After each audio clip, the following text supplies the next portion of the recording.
चुनाव कराने का रास्ता साफ। हाईकोर्ट ने एकल पीठ के आदेश को रखा बरकरार। राज्य सरकार की अपील याचिका खारिज।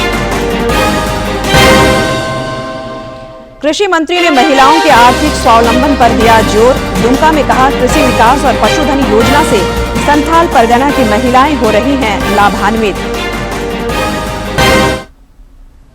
नेता प्रतिपक्ष ने रांची के चान्हो प्रखंड में उत्पाद सिपाही दौड़ में मृत आरती करकेट्टा के परिजनों को 1 लाख रुपए की आर्थिक सहायता सौंपी। बाबूलाल मरांडी ने जामताड़ा में रैली को किया संबोधित। और जमीन घोटाला मामले में आज भी एसीबी की पूछताछ जारी। बोकारो में 3 अपराधियों ने पेट्रोल पंप कर्मी पर चाकू से प्रहार कर किया घायल। तीनों अपराधी पुलिस के हवाले।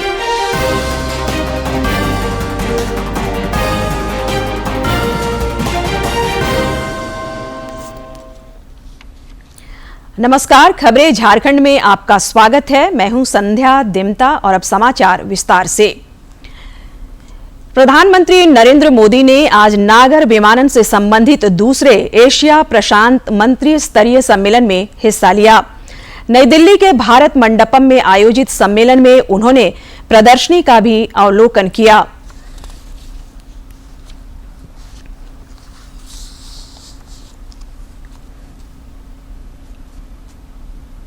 राज्य में नगर निकाय चुनाव कराने का रास्ता साफ हो गया है। नगर निकाय चुनाव को लेकर दायर जनहित याचिका पर सुनवाई करते हुए झारखंड उच्च न्यायालय के कार्यवाहक मुख्य न्यायाधीश न्यायमूर्ति सुजीत नारायण प्रसाद की अध्यक्षता वाली खंडपीठ ने राज्य सरकार की अपील याचिका को आज खारिज कर दिया। अदालत ने एकल पीठ के आदेश को बरकरार रखा है। लेकर दायर जनहित याचिका पर सुनवाई करते हुए कार्यवाहक मुख्य न्यायमूर्ति की अध्यक्षता वाली खंडपीठ ने राज्य सरकार की अपील याचिका को खारिज करते हुए एकल पीठ के आदेश को बरकरार रखा है। अब नगर निकाय चुनाव कराने का रास्ता लगभग साफ हो गया है। हाईकोर्ट में आज अवैध बांग्लादेशी घुसपैठ और धर्मांतरण से जुड़े जनहित याचिका पर भी सुनवाई हुई। इस दौरान केंद्र सरकार की ओर से शपथ पत्र के माध्यम से जवाब दाखिल किया गया। मामले की विस्तृत सुनवाई 17 सितंबर को होगी।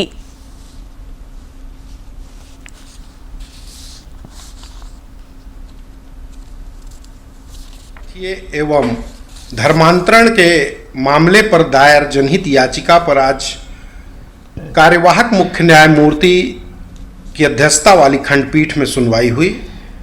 माननीय खंडपीठ के समक्ष केंद्र सरकार की ओर से शपथ पत्र के माध्यम से जवाब दाखिल किया गया। इस मामले की विस्तृत सुनवाई के लिए 17 सितंबर का समय निर्धारित किया गया है। चूंकि आज कुछ तकनीकी कारणों की वजह से सुनवाई पूरी नहीं हो सकी। झारखंड हाईकोर्ट से राज्य के मंत्री डॉक्टर इरफान अंसारी को बड़ा झटका लगा है। अदालत ने उनकी उस याचिका को खारिज कर दिया जिसमें उन्होंने दुमका सिविल कोर्ट द्वारा चार्ज फ्रेम किए जाने को चुनौती दी थी।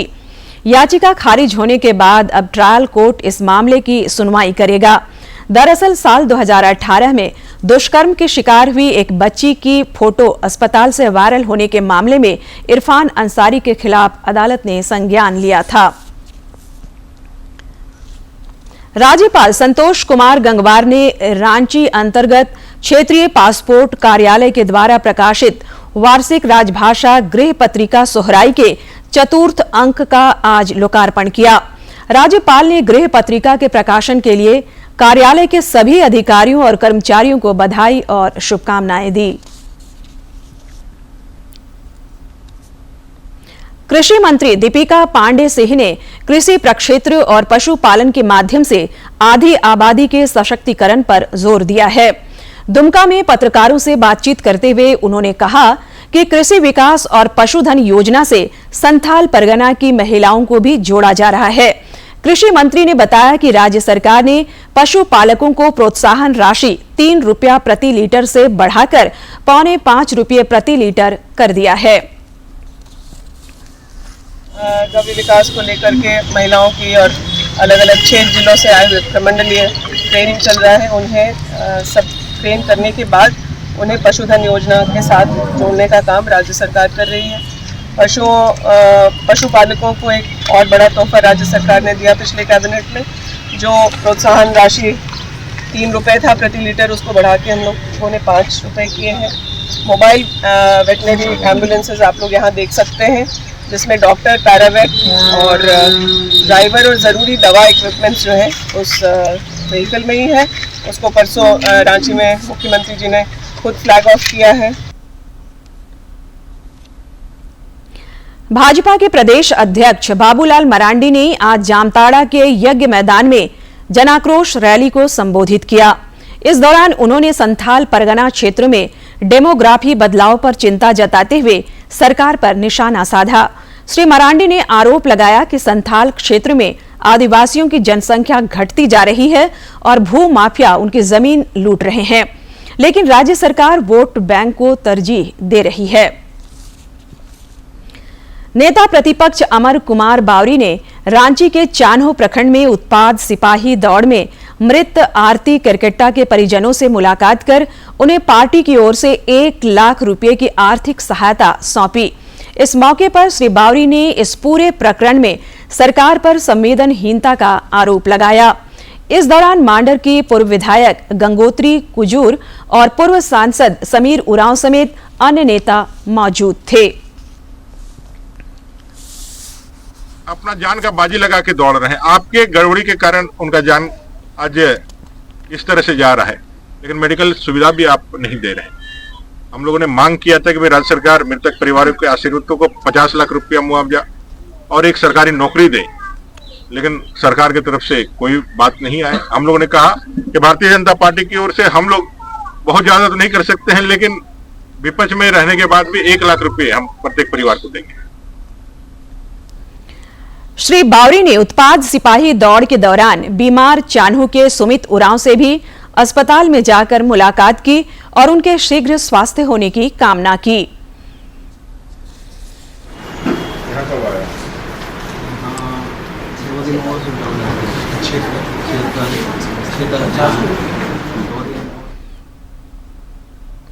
झारखंड मुक्ति मोर्चा के केंद्रीय महासचिव सुप्रियो भट्टाचार्य ने आज रांची में प्रेस वार्ता आयोजित कर समसामयिक विषयों पर अपने विचार साझा किए। उन्होंने जनगणना में सरना धर्म कोड की मांग दोहराई और केंद्र से इस दिशा में पहल का आग्रह किया। श्री भट्टाचार्य ने संथाल में घुसपैठ के मुद्दे पर हो रही राजनीति पर भी सवाल उठाए।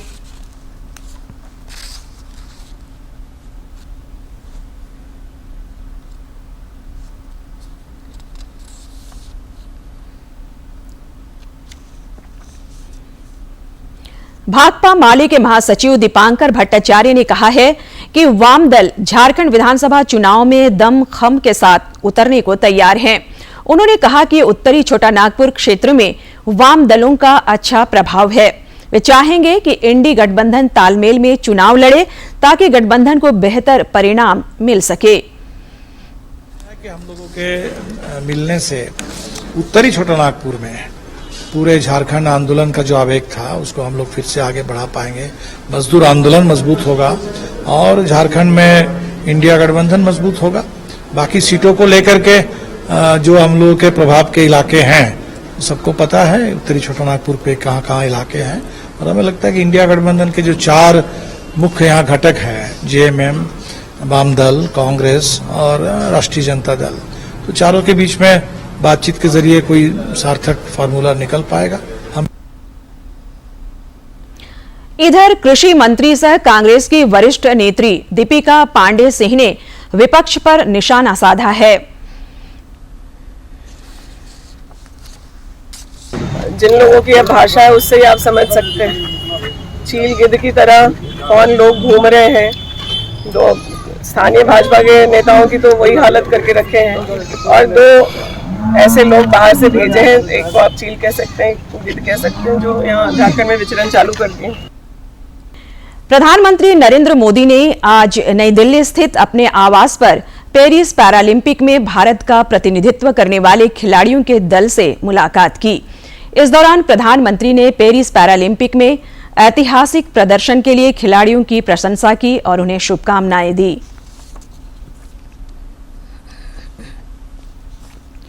कोयला मंत्रालय ने 71 कैप्टिव और वाणिज्यिक खदानों के संचालन की प्रक्रिया की समीक्षा की है। मंत्रालय ने कहा है कि ये कोयला ब्लॉक अरुणाचल प्रदेश, छत्तीसगढ़, झारखंड, मध्य प्रदेश और ओडिशा सहित 9 राज्यों में है तथा नियमन मंजूरी के विभिन्न चरणों में है। कोयला मंत्रालय में अतिरिक्त सचिव रुपिंदर बरार ने आवंटियों को कोयला ब्लॉकों को जल्द संचालित करने के निर्देश दिए हैं। जमीन घोटाला मामले में एसीबी का अनुसंधान जारी है। इस सिलसिले में एसीबी की कार्रवाई आज भी जारी रही और अनुसंधान के सिलसिले में रांची में कुछ स्थानों पर छापेमारी हुई। गौरतलब है कि एसीबी की यह कार्रवाई कल सुबह में शुरू हुई थी। लंबी पूछताछ के बाद एसीबी ने हजारीबाग के एसडीओ शैलेश कुमार और नोवामुंडी के सीओ मनोज कुमार को हिरासत में ले लिया है। फिर उन्हें रांची लेकर पहुंची, जहां उनसे पूछताछ हुई है। गौरतलब है कि ये दोनों अधिकारी बड़गाई जमीन घोटाला मामले में ईडी के गवाह बने हैं। बोकारो में अपराधियों के हौसले बुलंद हैं। एक युवक से छिनताई कर भाग रहे मोटरसाइकिल सवार 3 अपराधियों ने एक पेट्रोल पंप कर्मी को चाकू से प्रहार कर घायल कर दिया। बाद में आसपास के लोगों ने तीनों अपराधियों को पकड़कर जमकर पिटाई की और पुलिस के हवाले कर दिया।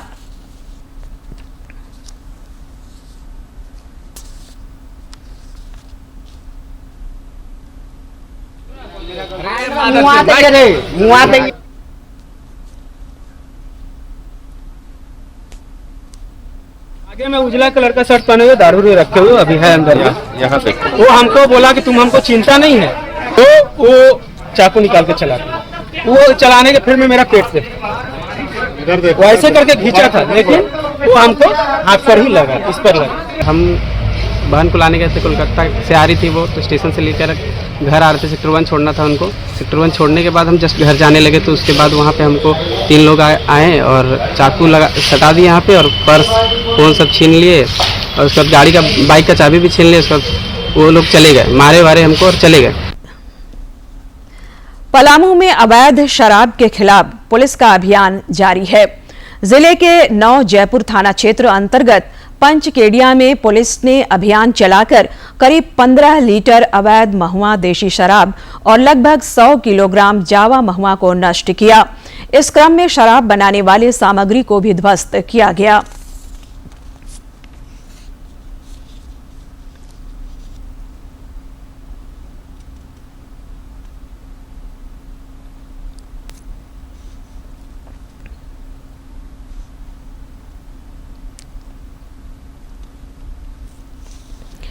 केंद्रीय कैबिनेट ने 70 वर्ष और उससे अधिक आयु के सभी वरिष्ठ नागरिकों के लिए आयुष्मान भारत प्रधानमंत्री जन आरोग्य योजना के तहत स्वास्थ्य कवरेज को मंजूरी प्रदान की है।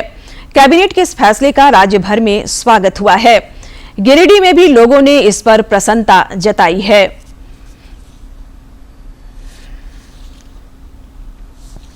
उन्होंने परिवार के सबसे बुजुर्ग सदस्य जो 70 साल आयु से ऊपर के जो लोग हैं, उनके लिए अलग से 5 लाख रुपए के मुफ्त इलाज की व्यवस्था आयुष्मान योजना के तहत करने का काम किया है। इसके लिए प्रधानमंत्री जी को कोटि कोटि बधाई है, धन्यवाद है। जो आने वाले समय में 70 साल की उम्र में मुफ्त 5 लाख का जो हम लोग को इलाज की जो घोषणा की गई है, इसके लिए केंद्र सरकार और आज विशेषकर मोदी जी को बहुत बहुत धन्यवाद। प्रधानमंत्री नरेंद्र मोदी का सोच हुआ कि दवा के बिना, इलाज के बिना कोई हमारा नागरिक नहीं मरे। सीनियर आदमी, बूढ़े आदमी, चाचा बाबा कोई न मरे, इसके लिए उन्होंने सोचा है। हम लोग उसको बहुत धन्यवाद देते हैं। गुरु के लिए यदि इतना ध्यान दिए हैं, 5 लाख एक्स्ट्रा दिए हैं, तो इसके लिए हम लोग मोदी जी को धन्यवाद याद करते हैं और हम लोग बहुत खुश हैं। मार्क्सवादी कम्युनिस्ट पार्टी सीपीएम के महासचिव सीताराम येचुरी का आज नई दिल्ली के एम्स में निधन हो गया। 72 वर्षीय श्री येचुरी फेफड़े के संक्रमण के इलाज के लिए एम्स में भर्ती थे। उनके निधन पर कई राजनेताओं ने दुख व्यक्त किया है। रक्तदान को महादान की संज्ञा दी जाती है। देवघर में कई ऐसे रक्तदाता हैं जो इस पुनीत कार्य को खास मौकों पर और खास बना रहे हैं। देवघर के विजय प्रताप सनातन अपने जन्मदिन पर कई वर्षों से रक्तदान शिविर का आयोजन कर रहे हैं। जन्मदिन मनाना सामान्य बात है, लेकिन देवघर के विजय प्रताप सनातन ने इस खास दिन को रक्तदान कर और रक्तदान शिविर लगाकर और भी खास बना दिया। उन्होंने जन्मदिन के अवसर पर केक ना काटकर समाज को रक्तदान के माध्यम से इस पुनीत कार्य से जुड़ने का संदेश दिया। जन्मदिन के अवसर पर कई वर्षों से रक्तदान शिविर का आयोजन किया जा रहा है।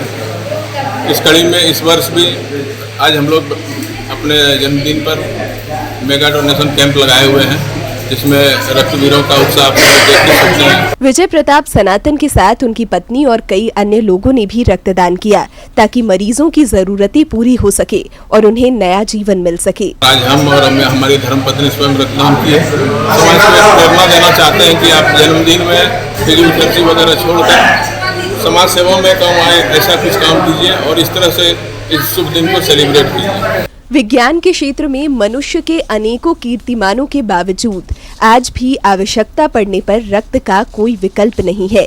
यह रक्त रक्तदान से ही मिल सकता है, जो मरीजों के लिए जीवन दान जैसा होता है। देवघर से मनीष दुबे की रिपोर्ट। कुछ जानकारी मौसम से। राज्य में अगले 4 दिनों तक भारी बारिश की चेतावनी जारी की गई है। आप देख रहे हैं कि रांची, रामगढ़, बोकारो, धनबाद इन इलाकों में भारी से बहुत भारी बारिश की संभावना 14 तारीख में जताई जा रही है। और 15 तारीख में जैसे हम आते हैं तो सिस्टम थोड़ा सा और आगे बढ़ता है, जिसके कारण हम देख रहे हैं कि जो दक्षिण पश्चिम के इलाके हैं, जिसमें सिमडेगा है, पश्चिमी सिंहभूम है, गुमला है, खूंटी है, रांची है, इन इलाकों में आपको भारी से बहुत भारी बारिश की संभावना है। साथ में जो कुछ जो उत्तर पूर्व के, दक्षिण पूर्व के इलाके हैं, जिसमें आपको पूर्वी सिंहभूम है, सरायकेला खरसावां भारी बारिश है। और सटे हुए जो रांची से ऊपर में जो उत्तरी इलाके हैं, जिसमें आप चतरा, हजारीबाग, बोकारो, रामगढ़, लातेहार और लोहरदगा आता है, वहां पे आपको भारी बारिश की संभावना है। और जैसे ही सिस्टम थोड़ा और आगे बढ़ जाएगा, झारखंड से थोड़ा दूर चला जाएगा, तो आप देख रहे हैं कि सिर्फ पश्चिमी भाग में आपको भारी बारिश देखने को मिलेगी। तो सिस्टम के मूवमेंट से ये जो बारिश का आप देख रहे हैं वादी, ये बदल रहा है। और ये सिस्टम जो है वो कल में निम्न दबाव का क्षेत्र लो प्रेशर बढ़ेगा और उसके तत्पश्चात अगले 2 दिन के भीतर ये डिप्रेशन बनेगा और फिर आपको ये झारखंड में जो मौसमी गतिविधि है उसमें आपको बढ़ती दिखने मिलेगी। तो ये जो चेतावनी है उसके लिए लोगों को थोड़ा सतर्क भी रहने की सलाह दी जाती है। प्रधानमंत्री नरेंद्र मोदी 29 सितंबर को आकाशवाणी से मन की बात कार्यक्रम के माध्यम से देश विदेश के लोगों के साथ अपने विचार साझा करेंगे।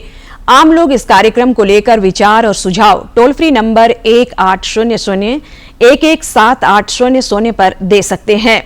नरेंद्र मोदी ऐप या माई गोव ओपन फोरम पर भी विचार साझा किए जा सकते हैं। और अब देखते हैं फटाफट अंदाज में जिलों की खबरें।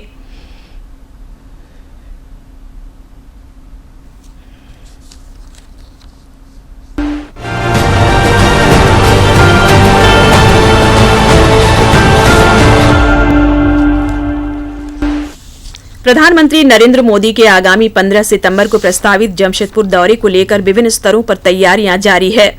पूर्व केंद्रीय मंत्री अर्जुन मुंडा ने कार्यक्रम प्रभारी अभय सिंह, राज्यसभा सांसद आदित्य साहू और पार्टी नेता नंदजी प्रसाद से अपने आवास पर मुलाकात कर तैयारियों को लेकर चर्चा की। आजसू पार्टी के अध्यक्ष सुदेश कुमार महतो ने आयुष्मान भारत प्रधानमंत्री जन आरोग्य योजना के तहत 70 वर्ष और उससे अधिक उम्र के सभी वरिष्ठ नागरिकों के लिए स्वास्थ्य कवरेज के केंद्रीय कैबिनेट के फैसले को ऐतिहासिक निर्णय बताया है। उन्होंने एक सोशल मीडिया पोस्ट में कहा कि बुजुर्गों के लिए प्रधानमंत्री नरेंद्र मोदी का यह संवेदनशील कदम सराहनीय है। कोडरमा उपायुक्त ने स्वच्छता ही सेवा अभियान को लेकर आज समाहरणालय सभा कक्ष में संबंधित अधिकारियों के साथ बैठक की तथा आवश्यक दिशा निर्देश दिए। उन्होंने अंत में मुख्य समाचार एक बार फिर।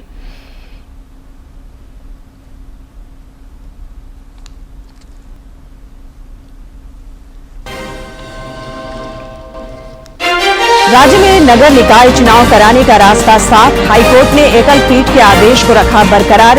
राज्य सरकार की अपील याचिका खारिज।